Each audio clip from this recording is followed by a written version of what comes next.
دي انا كنت مستنيها بقالي كتير جدا، وقلت ان انا هعملها في اول توقف دولي، بس مره واحده لقيت التوقف الدولي بيجري مني. هنعمل ايه في الحلقه دي؟ هقول لك ايه افضل الانتقالات اللي حصلت، بس ايه المميز اللي انا مش هقول لك ايه الافضل الانتقالات اللي حصلت لا في انجلترا لوحدها ولا في اوروبا لوحدها ولا في السعوديه لوحدها ولا في اي حته. انا هقول لك كل الانتقالات اللي حصلت في كل الترانسفيرز ماركت العالميه من وجهه نظري ايه هم. دي اول حاجه. تاني حاجه ان هو الطبيعي لما الفيديو ده بيتعمل بيقول لك ايه افضل 10 اسوأ 10، بس انا ما قدرتش اعمل كده الصراحه من كتر حلاوه الترانسفيرز اللي حصلت، فقررت ان هم يبقوا 15 افضل 15 ترانسفير حصل في خلال الترانسفير ماركت اللي فات ده كله. هنبتدي من ال 15 لحد ما نوصل للمركز الاول. معانا في المركز ال 15 توماس موديست هو مهاجم النادي الاهلي المصري الجديد، لعيب عنده 35 سنه، انت جبته فري ايجنت، ما كانش هو عنده نادي، وبتديله 1.5 مليون في السنه. ايه رايي في الانتقال ده؟ انتقال حلو، بس لعيب عنده 35 سنة. انا من وجهة نظري ان الاهلي المصري بطل افريقيا ثالث العالم كان يستحق مهاجم افضل من كده. ليه مهاجم عنده 35 سنة؟ انا عارف ان الادارة عرضت فوق ال 15 20 مهاجم على مارسيل كولر وهو اختار ده، بس برضو الاختيار عليه علامة استفهام. مهاجم عنده 35 سنة انت مضيته السنة مع امكانية ان انت تضيف له سنة تاني، ليه والشباب الصغير راح فين؟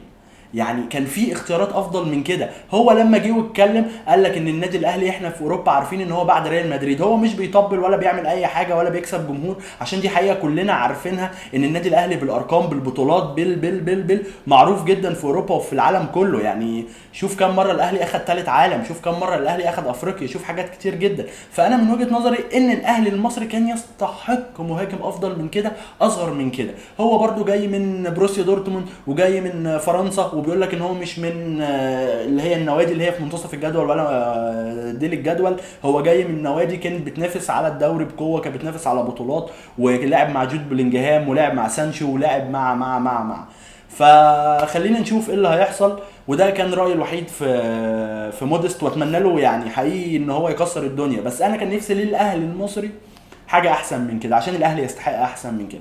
ده بالنسبه للمركز ال 15. بالنسبه للمركز ال 14 هاخدك ونطير على انجلترا على طول. معانا مين؟ معانا ماديسون راح لتوتنهام من ليستر سيتي ب 60 مليون، لاعب عنده 26 سنه، مضته 6 سنين، يعني هيخلص وتقريبا هو عنده 31 سنه، فاتكتب عليه عيني ان هو مش هياخد اي بطولات، حاجه تحزن. وانا حقيقي يعني مش فاكر ان هو لحق الدوري بتاع ليستر سيتي ولا لا، يعني انا مش عايز اهبد، ده ممكن اهبد واقول لك بس هو 80% ما لحقوش، فيعني اللعيب اتكتب عليه ان هو مش هيروح، مش هياخد اي بطوله، فاهمني؟ بس تعال نتكلم على ماديسون في توتنهام في اول 4 راوندات من الدوري الانجليزي. لا عامل فرق، جايب 3 اجوان، عامل 4 اسيستات. يعني كان في فيديو انا شفته قبل كده بيسالوا كيفن دي بروين في ايه رايه في 3 وسط ملعب، كانوا مين هم؟ كانوا برونو واوديجارد وماديسون. قال لك برونو هو اللي بيحرك الفريق كله، قال لك اوديجارد صغير بس هو ما شاء الله جاي يعني. ولما جه عند ماديسون راح قال لك ايه؟ قال لك انا عايز اشوفه في فرقه كبيره عامل ازاي. وهو ده اللي بيحصل الموسم ده، ان احنا بنشوف ماديسون مع فرقه كبيره عامل ازاي. ده بالنسبه للمركز ال 14. بالنسبه للمركز ال 13 معانا مين؟ معانا تمبر ارسنال راح اشتراه من اياكس. وانا قصد احطه ال 13 ليه؟ عشان ال 13 ده رقم نحس، وفعلا ده اللي حصل مع ارسنال. ما تعرفش بقى ده نحس ولا العين وحشه ولا الناس بصت في ترانسفير ماركت بتاع ارسنال ولا ايه اللي حصل. تمبر كان مؤهل ان يكون ان هو افضل صفقه لارسنال في الترانسفير ماركت ده كله، حقيقي افضل. هتقولي افضل من اي حد تاني جه، هقول لك افضل من اي حد تاني جه. فالتمبر لولا الاصابه للاسف بعدته موسم كامل، ولسه احنا في اول الموسم لعبنا 4 راوندات بس، ولسه في تشامبيونز ليج وكاس وي فارسنال كان محتاجه. بس مش مهم، انت كده كده مضيه 5 سنين، لعيب عنده 22 سنه، فلسه ايه جاي منه. لسه يعني هتحزن السيزون ده، بس اللي جاي لسه ايه احلى بكتير. بعد كده المركز ال 12 هاخدك ونروح فين؟ هاخدك ونروح بقى فرنسا. هنروح فين في فرنسا؟ هنروح باريس. وباريس بتخلص اسينسيو فري ايجنت من ريال مدريد، لعيب عنده 27 سنه، بتمضيه 3 سنين. صفقه يعني فوق الجيده بحبه، وهو مكسر الدنيا وعامل اسيستات وجايب اجوان لدرجه ان هو خلى جماهير ريال مدريد تقول لك ايه ده في ايه؟ امال هو ما كانش شغال معانا ليه؟ فده بالنسبه للصفقه رقم 12. رقم 11 عندنا مين؟ عندنا جافارديول. جافارديول اللي راح مانشستر سيتي من ريد بول لايبزيج. جافارديول كلنا عرفناه من كاس العالم اللي فات. حقيقي كان باك شمال محدش عارف يفك شفرته غير واحد. مين هو الواحد؟ ميسي. اللي هو يعني ما ينفعش تلوم اللعيب ان هو انت ازاي يا حبيبي ميسي ايه لفك وحطه في جيبك. يعني دي انت كده بتقسو على اللعيب او بتعجزه، فاهمني؟ فكون ان ميسي عمل فيه كده في ماتش الارجنتين عادي، مفيش اي مشاكل، عادي بتحصل، صباح الفل. اما هو كباك شمال محترم، لحق راوندين من قبل التوقف الدولي، لعيب كويس جدا، جيب 75 مليون، عنده 21 سنه، مضى 5 سنين، صفقه قويه جدا الصراحه انا بشوفها لمانشستر سيتي. ده للرقم 11. مين بقى في المركز العاشر؟ عندنا رياض محرز. رياض محرز الاهلي السعودي، رياض محرز للاهلي السعودي من مانشستر سيتي. ايه رأيي في الصفقة دي؟ صفقة قوية جدا حقيقي. وانا واحد من الناس طلعت وقلت ان مانشستر سيتي هيعاني وبيعاني من ان هو فرط في لعيب زي رياض محرز. ليه؟ عشان مانشستر سيتي دلوقتي ما عندوش اللعيب اللي يستلم ويقف على الكوره ويرفع عينه ويبص، واما يحطها بليسنج يا اما هيعرض تعريضه تنزل على دماغ اللعيب. لا، هو دلوقتي ما عندوش اللعيب ده. حلو، خلصوه ب 30 مليون، عنده 32 سنه، مضوه 3 سنين. تمام يعني الصراحه صفقه انا مبسوط بيها للاهلي. مين بقى بعد كده في المركز التاسع؟ عندنا ميسي. هتقول لي ميسي راح الدوري الامريكي، انت حاطه وسط الناس دي ليه؟ ماشي يا عم، راح الدوري الامريكي وراح فري ايجنت وهياخد في ال3 سنين 150 مليون، بس اتفرج ميسي بيعمل ايه. يعني اتفرج ميسي بيعمل ايه. انا عارف ان هو دوري بعكاز، بس ستيل اتفرج ميسي بيعمل ايه. ميسي بيحط فاول من اي حته، بيطلع اسيستات. ايه يا ابني، انت بتشوف العيال اللي بتجري من الجنب دي ازاي، بيحط جوان، بيعمل كل حاجه. فصفقه تحترم لانتر ميامي الصراحه. وانا مبسوط لميسي جدا. انا ميسي فان بكل حاجه فيا، يعني بعينيا بوداني بكل حاجه فيا. فانا فرحان لميسي ان هو لسه بيطلع قماش، ولسه يعني اكسبكتد منه حاجات كتير جدا، خاصه ان كاس العالم الجاي في امريكا، فهو برضو بيجهزوا تقريبا كوبا. ففي حاجات كتير حلوه. انا مبسوط لميسي جدا. مين معانا تاني في المركز التاني؟ روبن نيفيز. روبن نيفيز اللي جت فتره مانشستر يونايتد مانشستر سيتي كانوا بيتخانقوا عليه، بس دخل الهلال وخلص كل حاجه ب 47 مليون باوند في لعيبه عنده 27 سنه، مضى 6 سنين، خلص الكلام. فلما تيجي تبص على نيفيز، انا من وجهه نظري ان نيفيز اقوى سي ام جه السعوديه. هتقولي اقوى من فابينيو كانتو هقول لك اقوى من فابينيو كانتي. انا شايف ان نيفيز اقوى من فابينيو كانتي، مش عشان اي حاجه غير ان الاثنين اللي احنا بنقارنه بيهم عدوا ال30. هو لسه بشوكه، كان بيلعب تحت ضغط، كان بيلعب مع وولفرهامبتون، كان في حاجات كتير جدا مخليه نيفيز افضل. وحتى هو لما جه الريفلكت بتاع التاثير بتاعه على الهلال كان قوي جدا فعلا، واقف ماسك نفسه. فانا مبسوط جدا بالصفقه دي للهلال. مين معانا تاني في المركز السابع؟ برضه هنفضل زي ما احنا في الهلال. بونو. كان في مشاكل كتير جدا في الجون بالنسبه لنادي الهلال، قدر يخلص جون عنده 32 سنه ب 21 مليون، مضاه 3 سنين. هو عنده 32 سنه، هيقعد معاه لحد 35 سنه. ده جول كيبر ما شاء الله. بوفون معتزل وهو عنده 42، فلسه يعني لسه بونو عنده. وكلنا عارفين بونو مع اشبيليا، بونو في الفاينل بتاع اوروبا، بونو في اليوروبا ليج، بونو في الدوري الاسباني، بونو في كاس العالم. فاحنا عارفين بونو ده عامل ازاي، الناس مش راميه فلوس في الارض. فصفقه محترمه جدا بالنسبه لبونو. مين معانا في المركز السادس؟ معانا بنزيما يعني البالون دور، يعني ال5 تشامبيونز ليج، يعني كل الناس الحلوه اللي قاعده، يعني انا وانت حقيقي. فصفقه قويه جدا للاتحاديين، قويه في الملعب، قويه دعائيا، قويه تسويقيا، قويه كل حاجه. لعيب جايبه فري ايجنت من ريال مدريد، ممضيه 3 سنين، هياخد منك انا عارف في ال3 سنين حوالي 220 مليون. بس يا جماعه يعني كريم بنزيما فصفقه قويه جدا الاتحادين كانوا محتاجينها. للاسف مع ان هم ما قدروش يجيبوا وينج قوي او مهاجم قوي وفشل صفقه صلاح، فبنزيما الصراحه صفقه تستحق ان تكون اللي هي من احسن 6 صفقات حصلت في الميركاتو في العالم. فعشان كده هو معانا في المركز السادس. مين معانا في المركز الخامس؟ متروفيتش. هتقول لي معقوله حاطط في السادس بنزيما وفي الخامس متروفيتش؟ هقول لك ليه. هقول لك عشان الهلال راح دفع فلوس، بنزيما جاي فري ايجنت، متروفيتش عنده 27 سنه، بنزيما معدي ال 30 بيتكلم في ال 32. فشفنا متروفيتش عمل ايه، جايب هاتريك، متروفيتش بيجيب جوان على الطاير، متروفيتش بيخلص ماتشات، متروفيتش جايب بوتنشال قوي جدا. انا هرجع واقولها تاني، لو كان بيلعب بالبوتنشال القوي ده في الدوري الانجليزي اقسم بالله كان راح مانشستر يونايتد، اللي هم اصلا يعني لحد اسبوع قبل ترانسفير ماركت كانوا بيدوروا على مهاجم، بس هم ما كانوش قادرين يضمنوا متروفيتش. فمتروفيتش لعيب عنده 28 سنه رايح ب 46 مليون، لا صفقه قويه جدا للهلاليين بالاداء اللي هو كمان بيعمله.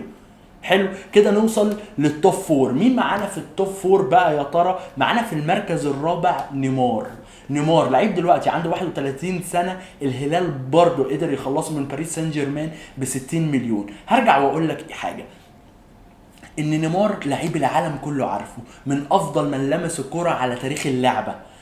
بس الفكرة نيمار هيفيد الهلال كقيمة تسويقية اكتر من قيمة في الملعب. هينزل وهيدريبل وهيفري ستايل وهيشمس وهيحط فاولات وهيعمل كل حاجة. انت راجل ممضيه 3 سنين، هيعمل كل حاجة. بس برضو نيمار في الحتة بتاعت اللي هو ايه، انا مش هديك ال100% بتاعي. ليه يا ابني؟ ما انا دافع لك بقى، انا مش هديك ال100%. انا عيد ميلاد اختي انا عايز اروح احضره في 12 يا ابني، في دوري وفي تشامبيونز ليج، لا انا عايز اروح احضر عيد ميلاد اختي. ده يعتمد الهلال هيتعامل ازاي مع نيمار. لو عرف يحكم الحته دي اللي فشل فيها اكبر نوادي اوروبا زي برشلونه وزي باريس سان جيرمان، هيبقى مبروك. وهو دلوقتي اصلا مبروك، صفقه قويه جدا. الهلال عنده نيمار دلوقتي، نيمار بيلعب في السعوديه، تمام؟ فصفقه تستحق تكون من التوب فور. دلوقتي نخش التوب 3. مين التوب 3؟ وحقيقي احترت كتير جدا مين هم التوب 3 لحد ما قدرت اتوصل ل3. معانا في المركز الثالث هاري كين لبايرن ميونخ، لعيب عنده 30 سنه، يخلص ب 110 مليون يورو لتوتنهام.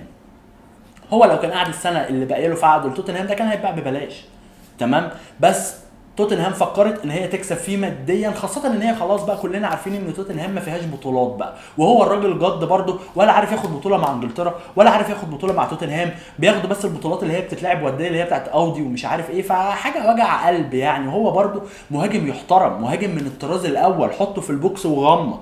فبايرن ميونخ توماس توخيل قال لك انا عايزه، قال لك انا عايزه يا عمي، قال لك انا عايزه. قعدوا شهر كامل بيحاولوا يخلصوا لحد الايام الاخيره من الترانسفير ماركت، وخلصوه ب 110 مليون. نزل اول ماتش جاب جون، دلوقتي هو هداف الدوري الالماني، العالم كله عارف مين هو هاري كين. صفقه في الجون، هيبقى اضافه قويه جدا لبايرن ميونخ. سيبك من الدوري التعبان بتاعهم، بس هيبقى اضافه قويه جدا ليهم في التشامبيونز ليج. بايرن ميونخ دلوقتي عندها مهاجم بدل بقى الراتش بتاع شابو مواتينج.